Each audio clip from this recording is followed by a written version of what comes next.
Olá, eu sou Felipe Recondo e este é o Sem Precedentes, o podcast do Jota em que nós discutimos o Supremo e a Constituição.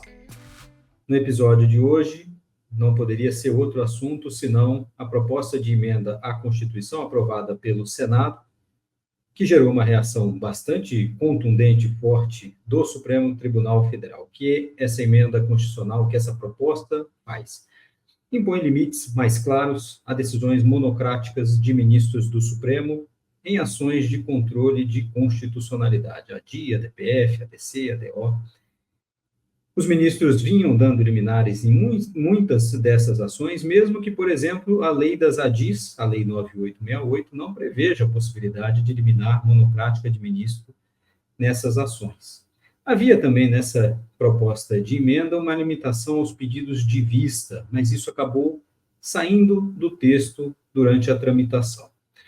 Agora, os ministros obviamente não gostaram da proposta, rechaçaram, e aqui nós vamos poder discutir o porquê.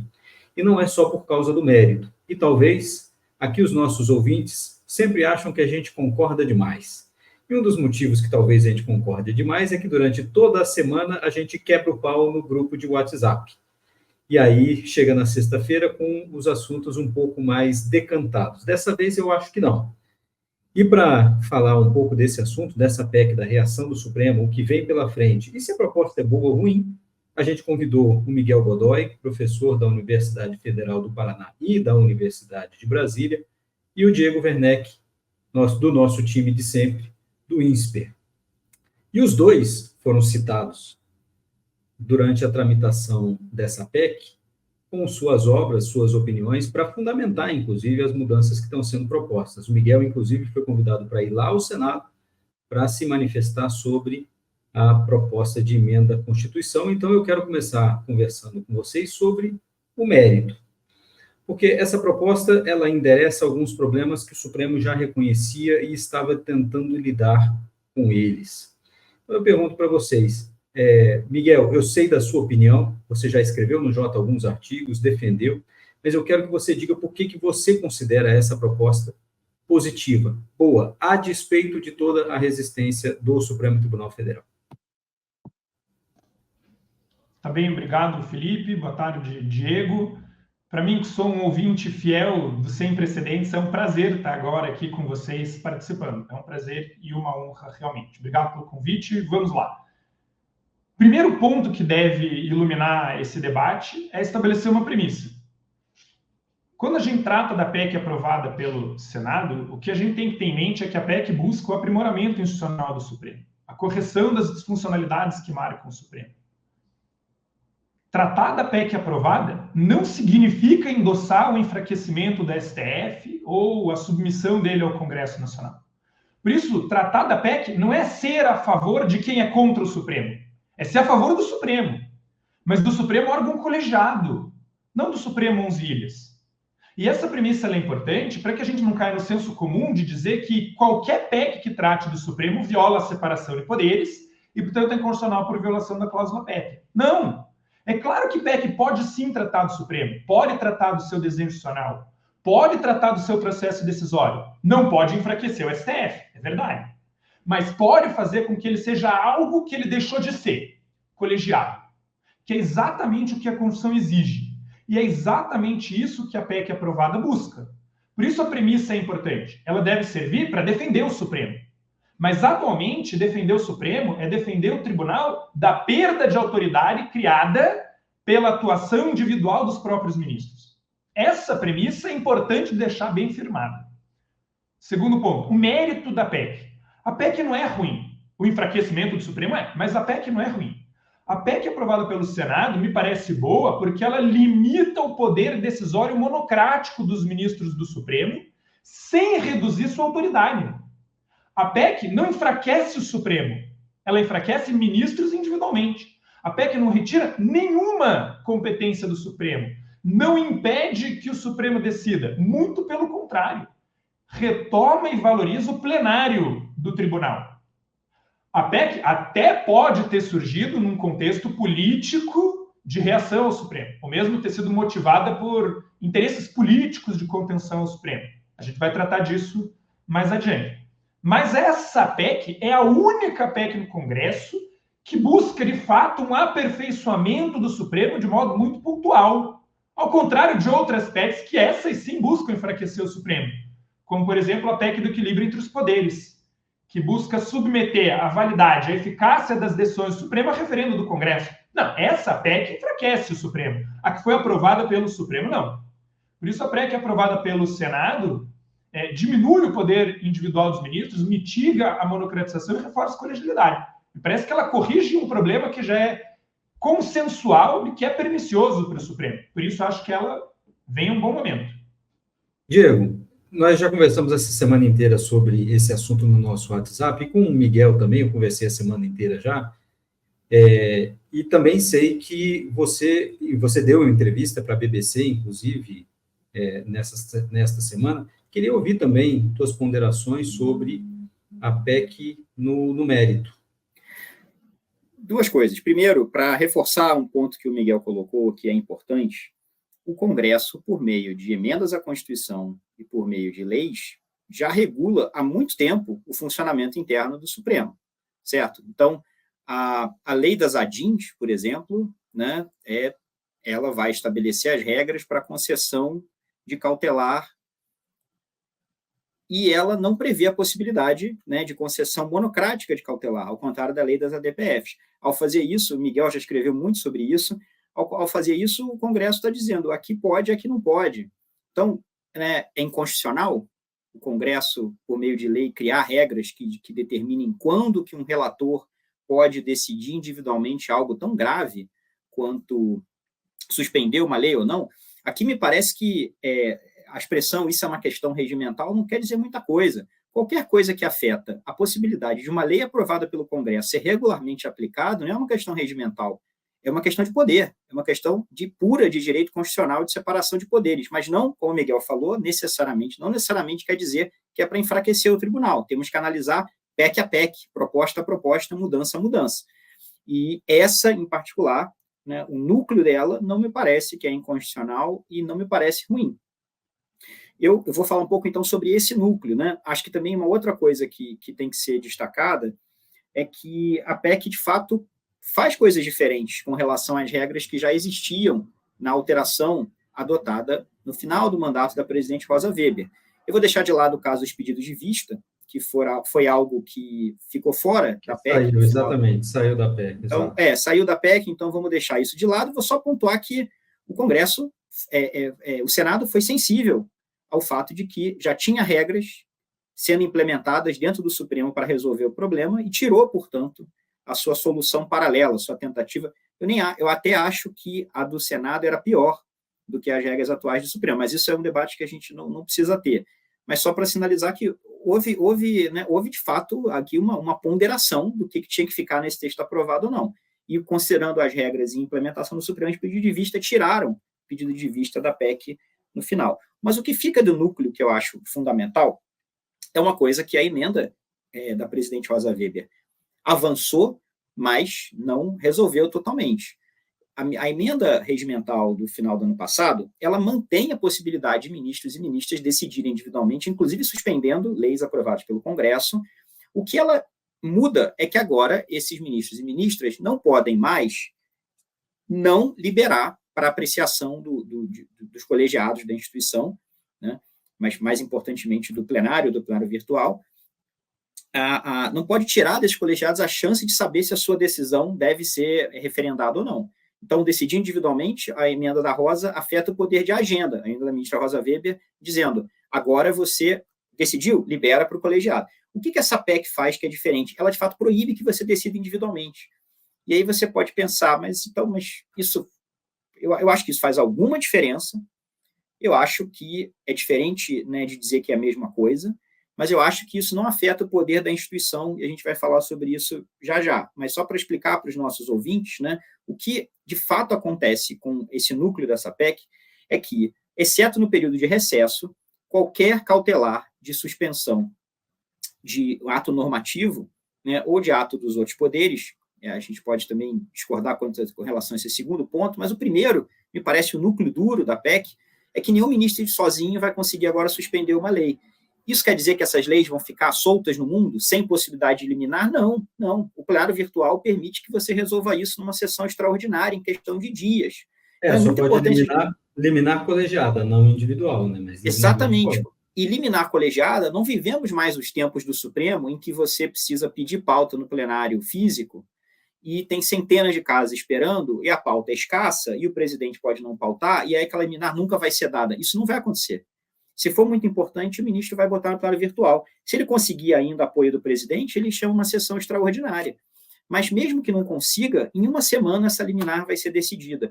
É difícil imaginar, e o ministro Gilmar Mendes, criticando no plenário essa PEC, deu vários exemplos de casos da pandemia, né, como se aqueles casos não fossem acontecer se a PEC existisse. Eles iam acontecer, as decisões iam acontecer. Elas levariam alguns dias a mais, talvez, para a liminar ser dada. Se era tão importante assim, se era óbvio que era importante, muitos desses casos eram e foram unânimes, eles viriam, em vez de ser na segunda-feira, viriam na semana seguinte, né?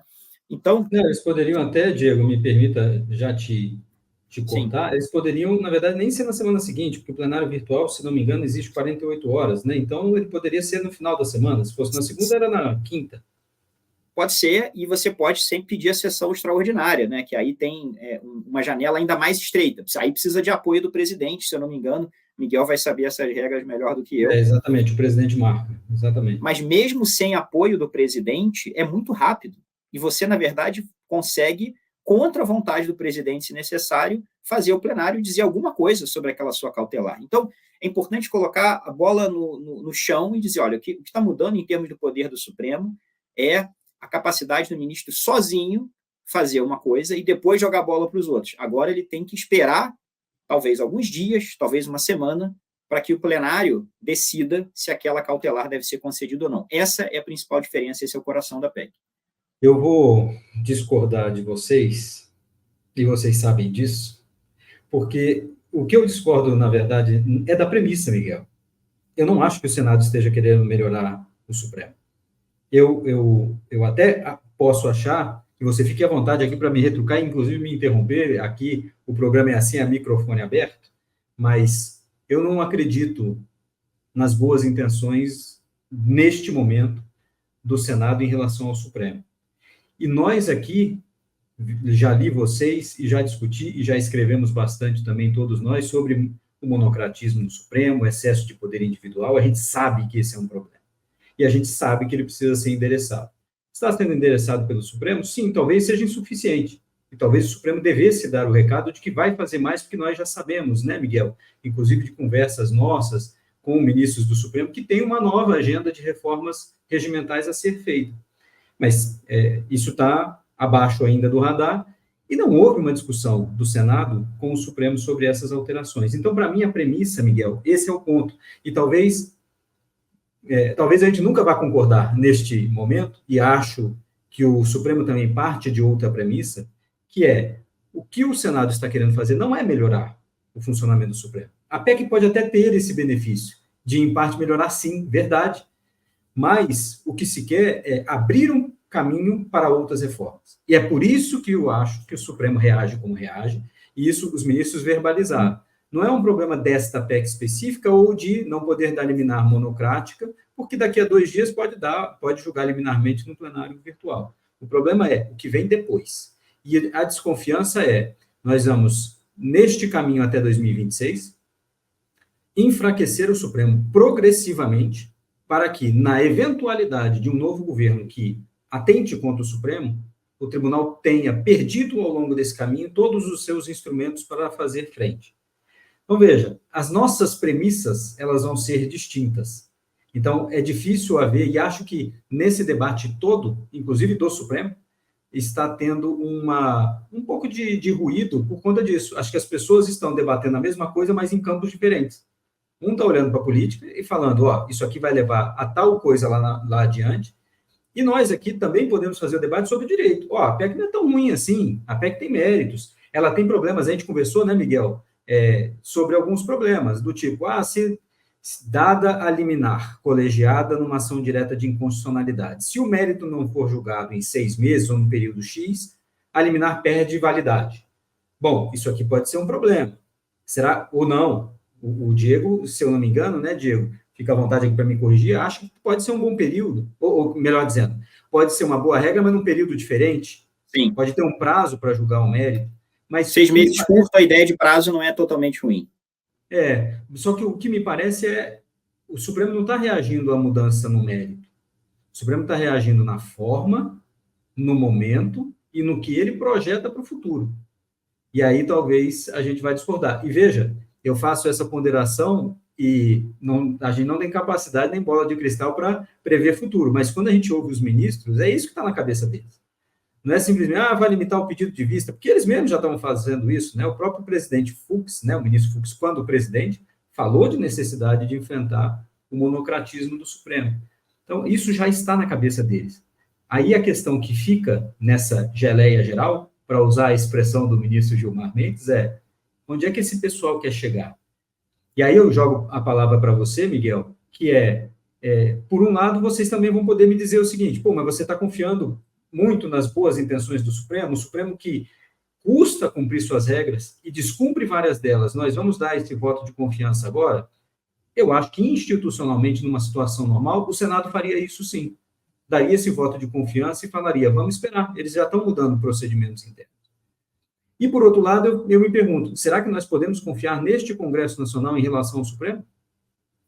Então, eu acho que as nossas desconfianças e a nossa diferença de premissas, eu acho que ela faz todo sentido, porque os exemplos que vêm, tanto do Congresso Nacional quanto do Supremo, não necessariamente são os melhores.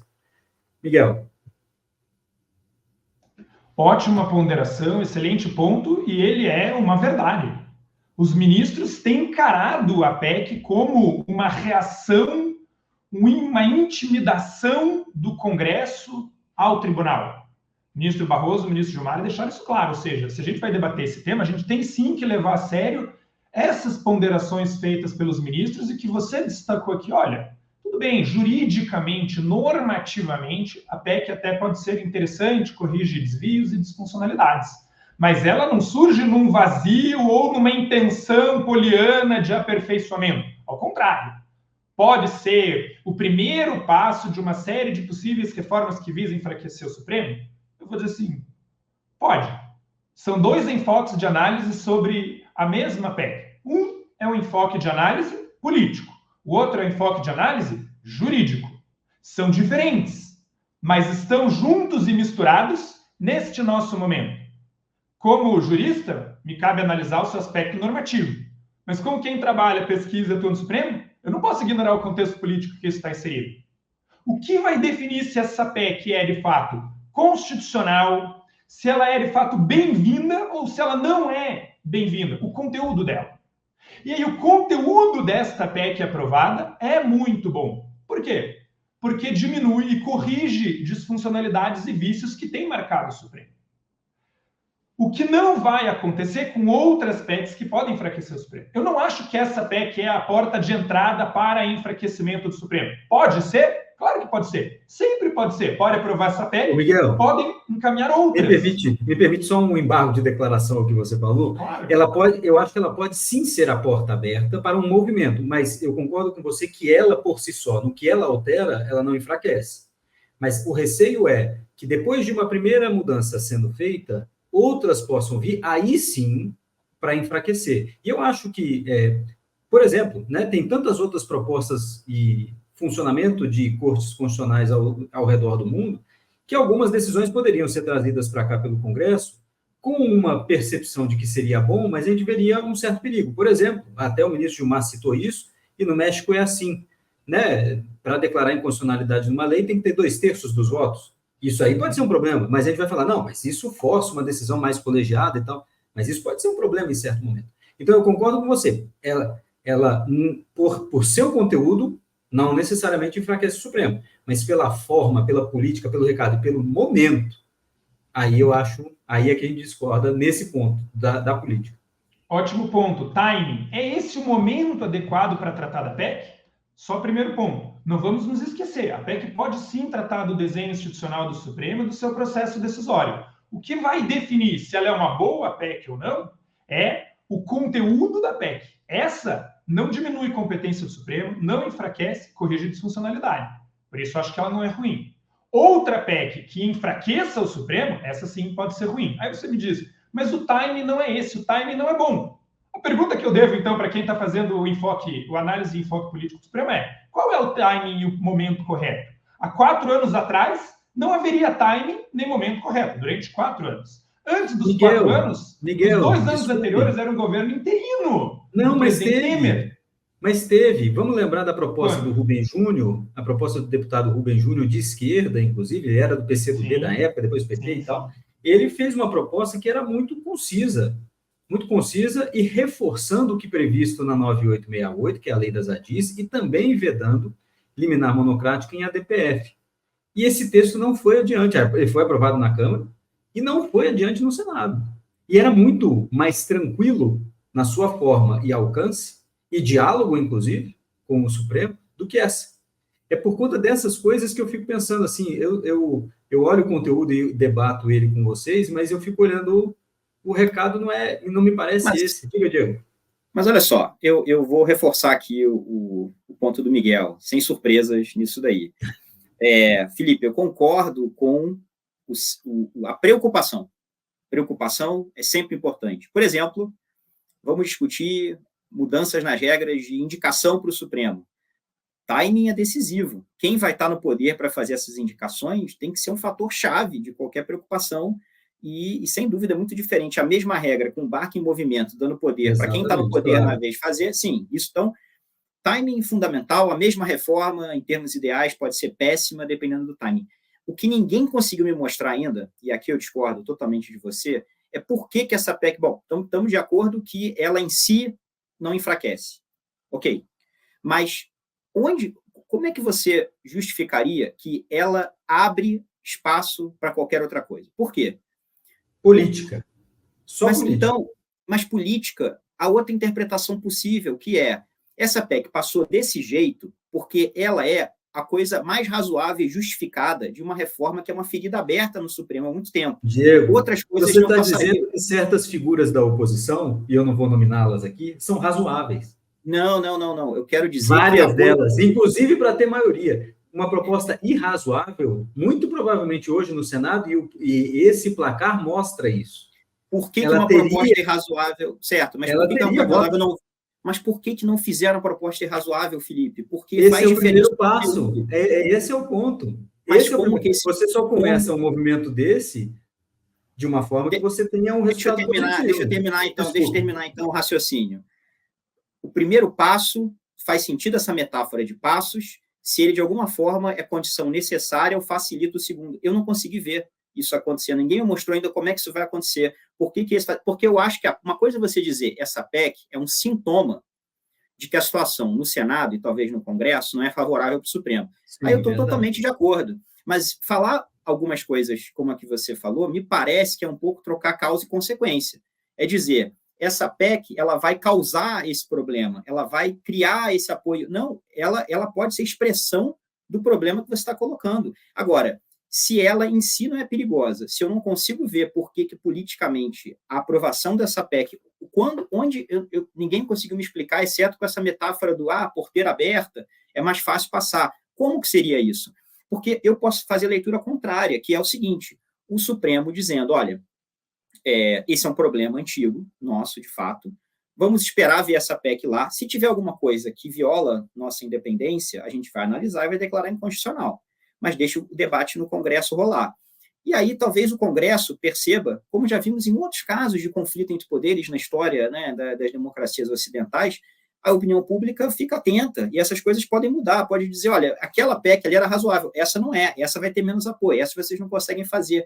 Então, é como se a gente pudesse igualmente dizer, essa reforma, por ser o que é incontroverso no diagnóstico sobre o Supremo, né, ela consegue um apoio que, se você aprova, torna mais difícil depois você dizer, agora vamos fazer outras coisas.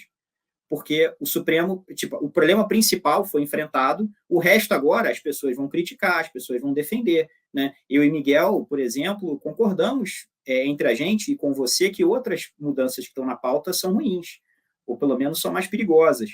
Então, acho que é um pouco... Eu só ouço em resposta essa metáfora da porteira. Mas, para mim, isso não é uma explicação. Isso é uma metáfora.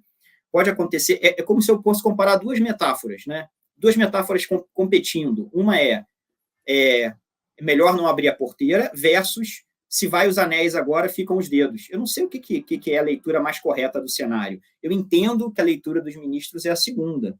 Eu não discordo dessa descrição. Eu não acho, porém, que isso necessariamente é a leitura correta do que vai acontecer. E eu acho que a gente deveria exigir uma explicação mais detalhada de como acontece essa rampa escorregadia. Senão, é só um murro na mesa, eu acho. E eu não estou convencido das coisas que você falou. Miguel. Eu queria aproveitar e completar a fala do Diego num bate-bola aqui, em que a gente hoje está divergindo do Felipe para fazer um contraponto tradicional aí no nosso Sem Precedentes, e dizer o seguinte, Felipe, pode ser que essa PEC seja a porta de entrada para outras modificações que sejam abusivas? A gente não tem como evitar isso. Eu digo, a PEC é boa, corrige problemas e disfuncionalidades, não impede que outras PECs ruins que sejam inconstitucionais avancem. Mas aí é um exercício de futurologia. Primeiro, não foi o que foi proposta, como disse o Diego. Segundo, se uma PEC ruim dessas vingar, for aprovada, aí sim o Supremo pode vir com toda a sua força. Declarar a inconstitucionalidade dessa PEC. Uma coisa é o Supremo queimar a sua autoridade contra uma PEC que ainda está em tramitação e que é boa, que corrige vícios, que corrige disfuncionalidades, que não enfraquece e não esvazia as competências do Supremo. Outra coisa é ele mover os seus canhões, o seu poder jurisdicional para invalidar uma PEC, que aí sim ele enfraquece.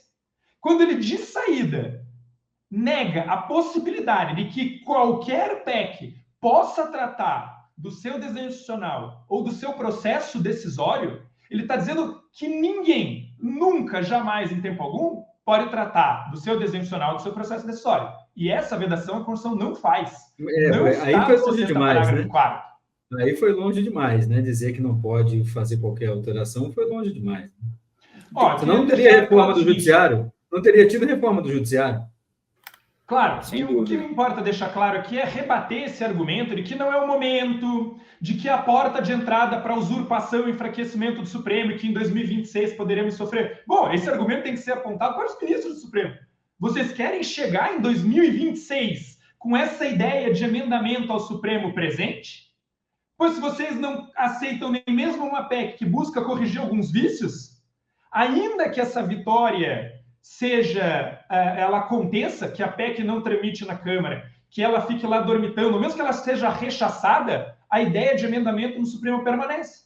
Porque o melhor cenário do Supremo hoje é permanecer como ele está. E como ele está, a gente já viu, você já falou nos 11, o Diego já apresentou pesquisas teóricas e empíricas sobre isso. É um cenário muito ruim. Veja, isso não significa defender quem quer manietar o Supremo. Mas também não significa ser a favor de ministros que querem que tudo permaneça como está. Interessa sempre mais analisar o conteúdo da PEC, a mudança que ela gera no processo decisório. E daí, de novo, o conteúdo da PEC é bem pontual, ela tem 2 artigos. E a modificação parece boa, porque corrige algo que já se tem por consenso de que é errado. Quando eu discordo do Felipe, normalmente eu estou errado. Então, eu estou aqui constantemente repensando o que eu falei e eu vou colocar de uma outra maneira que também pega um ponto do Miguel sobre 2026, chegar em 2026. Né? Vamos estar sempre atentos ao problema do timing e dos riscos políticos e do que acontece. Eu só acho que tem um ônus de explicar por que isso acontece nesse caso, que eu não vi acontecer até agora. Está muito etéreo. Se está muito etéreo, aí eu fico com o Miguel, quer dizer, não pode parar o debate. A gente não pode achar que não pode, então, fazer reformas. Mas eu acho que sobre 2026 tem uma outra coisa que a gente tem que pensar. Essa é uma reforma que, se você imagina que em 2026 pode vir um presidente extremista como o Bolsonaro, né, o que você prefere? Né? Ele vai poder fazer mais indicações para o Supremo. Né?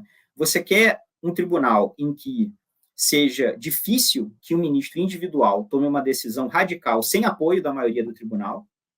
Ou você prefere um tribunal em que qualquer decisão tem que passar pelo crivo do colegiado? Isso não só fortalece a autoridade do tribunal, nos termos que o Miguel colocou, mas acho que, em termos práticos, eu acho que esse é um tribunal que vai conseguir não ser instrumentalizado por um presidente. Vou dar um exemplo aqui, hein? Liminar do ministro Cássio Nunes Marques autorizando a realização de cerimônias religiosas, cultos na pandemia. Era o que o presidente Bolsonaro queria, inequivocamente, não tinha apoio no colegiado.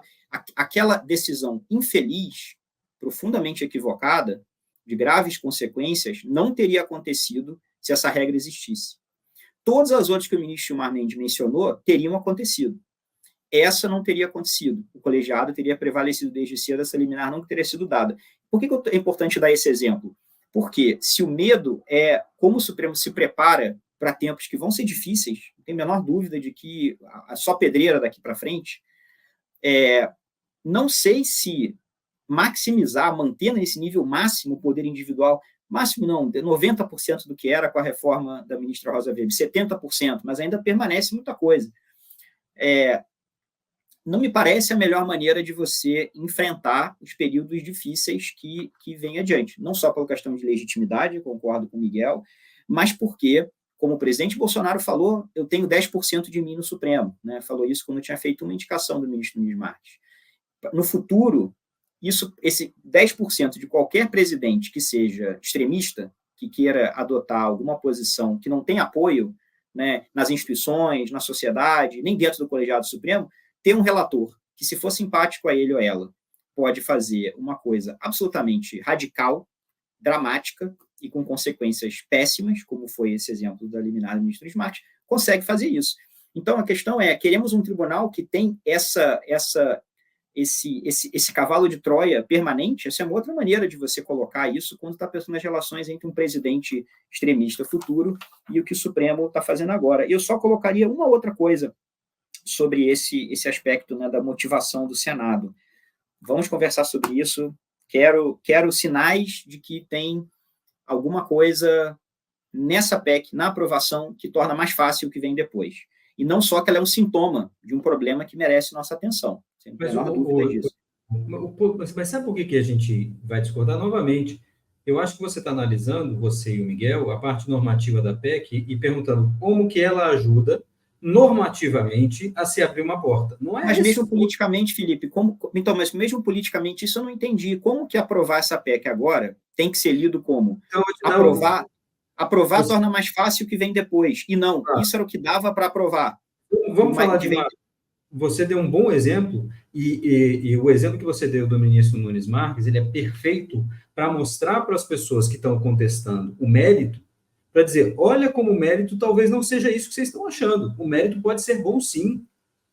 E foi o que você mencionou. Reforça o tribunal do seu ponto de vista colegiado e facilita, inclusive, que ele resista lá no futuro, eventualmente, a esses 10%, 20%, 30%. Então, isso mostra como a PEC caminha numa direção que é positiva. O problema é, nós estamos numa estrada dizendo isso. Na outra estrada, tem um outro caminhão e um outro comboio indo para um outro lugar. E aí o exemplo que eu te daria é o seguinte, Diego. Depois que se abre um impeachment contra um presidente do Supremo, é mais fácil ou mais difícil abrir o segundo? E a gente viu isso na história. Fica mais fácil. E a gente mesmo conversando sobre isso, a gente quanto o presidente do Supremo? Desculpe, quanto o presidente da República. Desculpe. Fica mais fácil abrir um segundo, fica mais fácil e mais vulgar abrir um terceiro, ou pedir um terceiro pedido de impeachment. Então, só para dizer o seguinte, nós falamos sobre isso, né? Tinha um ponto da PEC que dizia, ministro do Supremo não pode dar uma decisão liminar contra ato de um presidente da Câmara ou do Senado, e nem era inconstitucionalidade necessariamente. Então, esse é um outro ponto da PEC que é muito problemático na minha visão. E esse eu concordo com você. Isso. Porque se um presidente da Câmara quiser atropelar a minoria, ele faz, lendo o regimento como quiser, e o Supremo não pode mais dar nem mandado de segurança, não poderia? Em tese, não pela pode, PEC, a minha leitura que eu faço é de que não colegiadamente, pode. Colegiadamente. Individualmente não poderia. Enfim, e o plenário virtual, sim, autoriza e facilita essas decisões colegiadas. O meu ponto da parte política, e política não é matemática, não é necessariamente lógica, às vezes é muito sentimento, e olhar os sinais como estão. Então, você tem toda a razão quando tem a desconfiança. Será que é isso mesmo? Quando a gente ouve os ministros do Supremo falando de forma tão categórica e tão clara, né, assim, isso vai acontecer, a gente pode duvidar, sim. Então, nesse sentimento, nessa percepção, se as coisas vão avançar ou não, eu acho o seguinte, usar esse instrumento e já mudar a forma de o Supremo decidir, abre sim um caminho para que outras reformas possam parecer mais fáceis, pavimenta o caminho. Não necessariamente o teor da PEC é que vai levar a isso, não é isso. Não é isso mas então, eu mantenho que a leitura contrária é possível dizer o que era o problema grave, a gente fez. Não dá para fazer mais do que isso. Diego, nós sabemos, esse nem é o problema mais grave, que está sem solução. Nem é. Esse é o problema. E o Senado nem enfrentou questões ainda mais graves. Sim, mas esse é um problema que não vai ter, eu acho, acadêmico, que vá do ponto de vista normativo dizer que faz sentido o tribunal ficar mas assim. Desculpe, Diego, mas aí você está apostando demais na força da academia, depois para fazer frente a movimentos que podem ganhar atração e que ninguém segura mais. Eu não tenho a menor dúvida de academia, eu não consigo conter movimentos nem dos meus alunos em sala de aula. Exatamente. Eu não vou conter, não, imagina. Não, de fato, isso aí tô fora, tem toda a razão. A questão é que eu acho que a opinião pública está digerindo essa crítica há muito tempo. É uma coisa que ganhou muita massa crítica. Outras coisas eu acho que não ganharam. Veja, por exemplo, que aquela proposta, aquela sim, autoritaríssima, de aumentar o tamanho do tribunal, que foi feita em primeiro e segundo turno da eleição, aquela não ganhou apoio. Aquela, né, tanto que sumiu totalmente da discussão.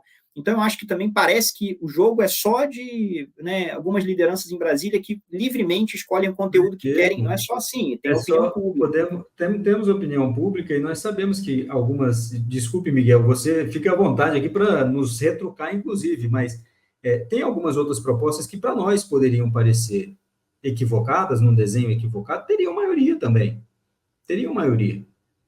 Não tenho dúvida. Um mandato restrito de ministro do Supremo, mudança na forma de indicação, com alguns problemas que isso poderia gerar. Então, eu não tenho essa confiança também de que a opinião pública está olhando para o Supremo e vá sair à rua para defender o Supremo contra uma proposta que seja ruim. À vontade. Uma coisa antes do Miguel falar, que eu já privei ele demais da palavra, mas vamos voltar ao que eu falei no início da conversa. O Congresso já criou regras limitando o poder de decisão do Supremo muitas vezes. Regulamentando o poder de decisão, não reduzindo a autoridade do tribunal, como essa não reduz. Então, olha que foi a PEC da Bengala. A PEC da Bengala, você alterou a composição do Supremo. O Congresso, por emenda, determinou que alguns ministros que já estavam lá iam ficar mais. Foi isso que fez, para tirar vagas da presidente Dilma, para indicar. A regra era ruim. O problema ali não era o casuísmo do ponto de vista da separação de poderes, era um problema grave porque tirava da presidente em exercício. Mas a regra não era boa em si também, era claramente, né, era errada de todos os jeitos. Agora, teve uma coisa ali que interferia no funcionamento do tribunal, que era a exigência de uma nova sabatina para os ministros que ficassem após 70 anos, e o Supremo, sem alarde, declarou inconstitucional. E vida que segue. Eu sei que os tempos são outros, porém, não dá para dizer... Você falou, a primeira vez que faz impeachment torna mais fácil a segunda, mas eu posso formular o que está acontecendo como uma coisa que já foi feita antes, né? Já foi feita de outras maneiras. Mas aí, novamente, Diego, mas eu não vou falar mais nada, não. Miguel, você fica à vontade, abra seu microfone e fique à vontade aqui, mas eu ia dizer o seguinte, forma e tempo faz diferença quando se trata de política. A mudança na PEC da Bengala foi negociada com o Supremo durante muito tempo. Eu lembro que o ministro Veloso tinha a expectativa de permanecer mais 5 anos no cargo, ele se aposentou há muito tempo. Esse diálogo nem teve agora. E, claro, não haveria diálogo, porque o Senado queria ir para cima mesmo. E a reclamação, inclusive, dos ministros nesse discurso na quinta-feira, dos ministros Gilmar, Barroso, depois ministro Alexandre, foi isso. O Supremo sequer foi chamado a falar. Talvez vocês me dissessem, mas o Supremo seria contra. Mas não interessa. Um poder tem que dialogar com o outro, inclusive para fazer alterações no seu. Mas não foi o que aconteceu. Então, para mim, é tempo, modo e recado que está sendo dado. Miguel. Você tem razão quando fala sobre o tempo, o modo e o recado que está sendo dado. O tempo é um tempo de normalidade democrática? Sim. Mas não numa normalidade democrática pacífica. Ela é algo conflitiva. O modo é relevante? Em absoluto. A gente está aqui tratando de uma PEC, aprovada em 2 turnos de votação no Senado. Foi para a Câmara. E a forma de aprovação? Também. Mas, a forma de aprovação foi transparente, foi pública, com debate sobre um tema, como disse o Diego, que já vem sendo digerido pelo debate público, pelos próprios ministros do Supremo. Todos concordam que monocráticas não fazem bem ao tribunal. Tanto é que aprovaram a emenda regimental 58 no fim do ano passado. De modo que mesmo quando a gente fala em tempo, modo e forma, fica difícil dizer que a PEC é ruim, que ela não é interessante, que ela não aprimora o Supremo. E as declarações dos ministros Barroso e Gilmar Mendes na sessão de ontem contra a PEC são a maior prova de que, ao contrário do que disseram alguns ministros semanas atrás, ou de como disseram alguns analistas, a PEC não altera em nada a dinâmica decisória do Supremo. Não, altera sim. Altera essa dinâmica decisória, pois a marca do Supremo dos últimos anos é um Supremo monocrático, individual, individualista. E se não alterasse tanto, não geraria essa forte reação que gerou, como a gente assistiu ontem na sessão plenária. A pergunta que a gente tem que fazer é: o Supremo pode ou não declarar a inconstitucionalidade dessa PEC? Ela viola a separação de poderes? Se viola, qual é o critério para definir essa violação? A gente não pode ter dúvida em responder isso. Se aperfeiçoa o tribunal, se é para o seu aprimoramento institucional, ela é constitucional. Ela não viola a separação de poderes. Se ela enfraquece o tribunal, ela viola a separação de poderes. E o Supremo pode controlar sua constitucionalidade. Qual é o critério para saber o que é aprimoramento institucional e o que é enfraquecimento? De volta, a gente tem que olhar o conteúdo da PEC. E essa não diminui competência. Não tira ministro que está sentado na cadeira. Não põe um novo teto para esses ministros. Não exige renovação de sabatina, como bem lembrou o Diego. De modo que, a despeito das más intenções, a PEC continua sendo boa. E mais valeria a pena o Supremo guardar as suas armas e ele ter uma verdadeira bazuca quando faz controle de PEC, para quando esse controle for realmente necessário. O segundo ponto que eu traria ainda nessa esteira é a da necessidade da PEC diante da emenda regimental 58. Ministros ontem disseram que a PEC é ruim porque ela impediria monocráticas necessárias, como as que a gente viu durante a pandemia, ou para a contenção dos atos violentos contra o Estado Democrático de Direito, pós 8 de janeiro, e que a emenda regimental já teria resolvido esses problemas. Será? Primeiro, a emenda regimental autoriza a cautelar monocrática, algo que a Constituição e a lei proíbem. Então, veja, a emenda está autorizando algo que a Constituição jamais, a emenda regimental está autorizando algo que a Constituição jamais autorizou. Mas melhor com a emenda que sem ela. Afinal de contas, as monocráticas têm que ser submetidas a referendo. E o Supremo obedeceu a emenda regimental que ele mesmo editou? Ele colocou para referendo todas as cautelares monocráticas que pendiam de julgamento? Não. Ele não cumpriu a própria emenda que ele editou. Existem cautelares monocráticas individuais que ainda pendem de julgamento. Cito 2 exemplos significativos. Royalties do pré-sal e emenda constitucional 73, que reorganizou a Justiça Federal e criou os TRFs. A emenda regimental 58 também mandou para a liberação de pauta todos os processos que estavam em vista. Todos os processos que estavam em vista já foram definitivamente julgados?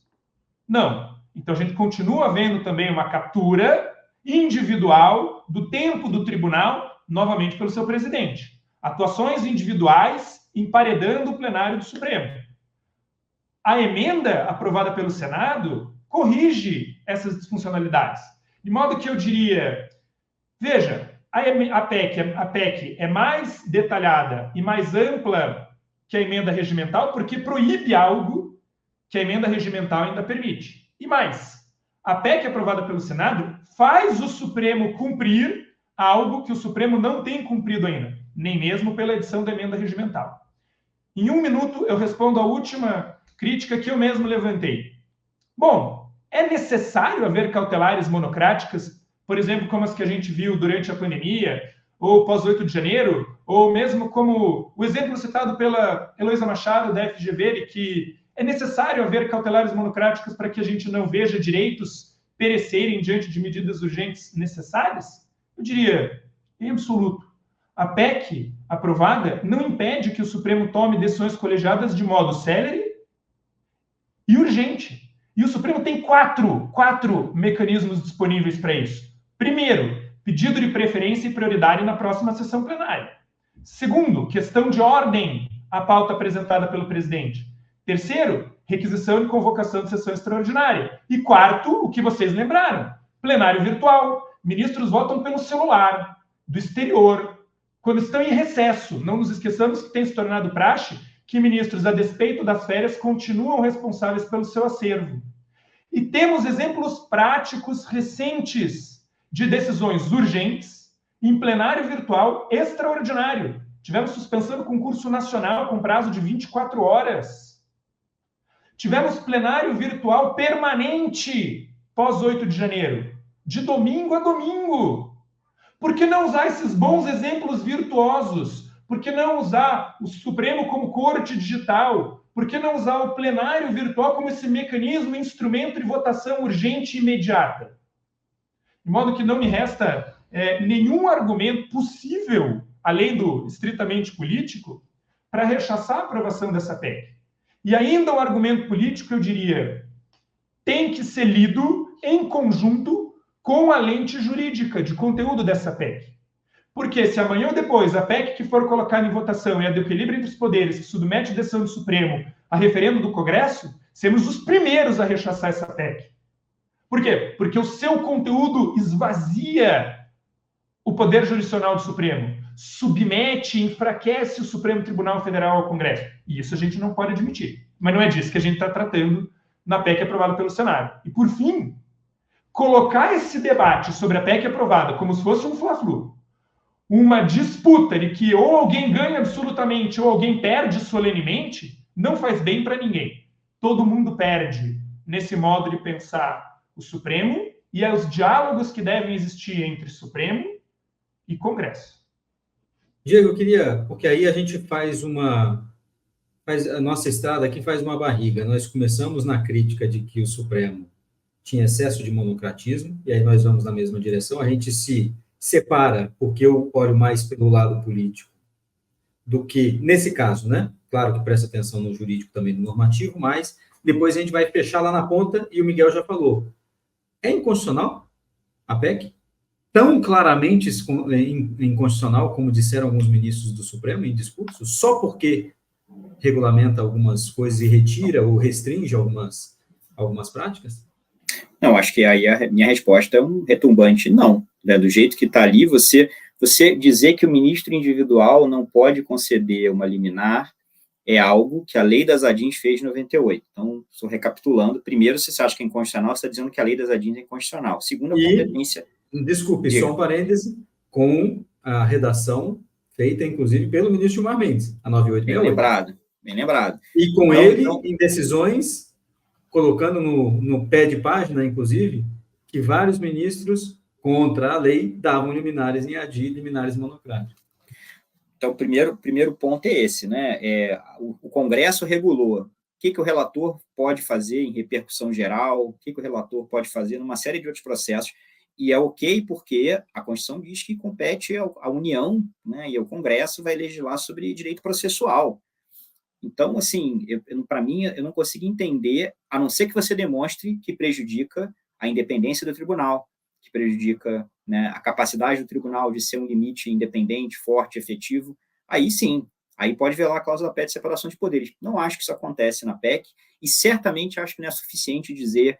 Esse argumento é muito sem base, a meu ver. Acho que a gente tem que descartá-lo, de que qualquer coisa que seja feita, mesmo por emenda constitucional, que procure alterar a dinâmica do poder individual do Supremo, isso por si só é inconstitucional, eu não consigo ver sentido nisso. A conversa que eu acho que tem sentido é, de ponto de vista jurídico, qualquer PEC torna o tribunal mais fraco, torna o tribunal mais dependente, menos capaz de fazer frente aos políticos, essas eu estou disposto a bancar que não devem ser aprovadas. Como você falou, é irrelevante eu apoiar ou não, mas fique registrado, eu adotaria esse mesmo critério. E a questão política, eu acho que ela pode ser relevante também, Felipe, a gente conversa muito sobre isso, sobre mudança de regra de indicação, eu acho que, às vezes, o contexto político pode tornar inconstitucional uma regra, ainda que ela fosse ok para você fazer num outro contexto, se ela dá poder demais para certos atores em dado momento. não tenho problema nenhum em observar em reconhecer esses problemas. Eu acho que o direito constitucional é feito de alvos móveis, né? Você está sempre tentando ver o que é perigoso demais num dado momento a ponto de justificar essa violação à Constituição. Não vejo, porém, isso nesse momento. E queria só concluir dizendo que eu acho muito ruim que o debate seja totalmente consumido em absolutismos, né? Do tipo, reforma, nesse momento, ataque ao Supremo, qualquer reforma. Porque, já falamos sobre isso também antes aí, Felipe, então, e o Miguel também mencionou, parece que nunca vai ter momento, então, porque a política é briga o tempo todo, nunca vai ter momento para fazer uma reforma. 2, esqueci qual era o 2 aqui, mas fico com esse 1 e deixo a palavra para o Miguel. Miguel, para a gente fechar, minha pergunta para você aí indo para o lado político, qual vai ser a próxima? Qual vai ser a próxima mudança? Eu espero que não haja mudança. Eu não acho que ficar mudando o desenho institucional do Supremo é bom e nem faz bem. Essa mudança é boa porque trata de um vício, de uma disfuncionalidade que vem sendo tratada, digerida, como apontou o Diego, há pelo menos 10 anos. Eu espero que não haja outra. Mas se tivesse uma para elencar, eu diria, e eu acredito que seria a de estabelecimento de mandato para os ministros. Existe uma PEC de autoria do senador Flávio Arnes que estabelece que sobe a idade mínima para 50 anos, estabelece quarentena de 3 anos, não pode ter sido ministro de Estado, nem ocupado cargo de indicação direta pelo presidente da República, com mandato de 15 anos. Ou seja, o sujeito entraria no mínimo com 50 anos e ficaria no máximo até 65. Se entrar com 60, fica até 75 na expulsória. Eu espero que a gente não entre por essa via, nem faça dessa porta uma via de vão livre, porque o tempo de permanência dos ministros no Supremo nunca foi o maior problema do Supremo. O maior problema do Supremo não foi o ministro Celso de Mello ter ficado tanto tempo na sua cadeira, nem o ministro Marco Aurélio, nem agora o ministro Gilmar Mendes. E nem o pertence o Procurador-Geral da República sair da PGR e ir direto para o Supremo, senão teria que ter quarentena. Perfeito. E nem Paulo Brossard, não teríamos Oswaldo Trigueiro, não teríamos Vitor Nunes Leal, não teríamos Evandro Lins e Silva, Hermes Sepúlveda pertence. Exatamente. Então eu espero que seja só essa a PEC que trate de desenho institucional e processo decisório do Supremo. Voltando ao meu ponto, lembrei meu ponto. Começamos falando da motivação por trás da PEC. Eu acho que eu queria só pontuar uma coisa que como eu acho que é interessante pensar eventuais propostas no futuro. Se a gente só exigir que leis que sejam votadas e aprovadas no Congresso sejam aprovadas por motivações nobres, a gente não vai aprovar nada, né? Acho que tem uma hora você tem que separar e se perguntar, a regra é boa, a regra é perigosa, a regra gera efeitos que são problemáticos, ainda que as pessoas tenham aprovado por motivações espúrias, acho que aí vai ser difícil aprovar qualquer coisa. E aí eu só colocaria a comparação com a PEC da Bengala. A PEC da Bengala, que aumentou a idade para 75, ela era ruim porque não é porque ela era a motivação era tirar indicações da Dilma. Ela era ruim porque ela tirava indicações da Dilma. Não porque essa era a motivação secreta, mas porque ela fazia isso. Ela era o Congresso tirando indicações do presidente que estava em exercício. Isso violava a separação de poderes. Então, acho que é importante, conectando o jurídico e o político aí, eu concordo com o Miguel nesse sentido, difícil fazer o político solto, na minha perspectiva, porque não basta você falar da motivação, acho que você tem que mostrar como que aquilo ali é aprovado agora, não só juridicamente, mas mesmo politicamente, pavimenta, né, uma coisa perigosa no futuro. Essa conversa é importante, concordo com a preocupação, só não estou convencido nesse caso. É sempre muito bom discordar e concordar com vocês. Queria agradecer ao Miguel Godoy por ter aceito o nosso convite, agradecer ao Diego também, e a gente volta certamente para falar desse assunto novamente no futuro. Diego, Miguel, obrigado, até a próxima. Obrigado, até a próxima. Obrigado, Miguel, obrigado, Felipe.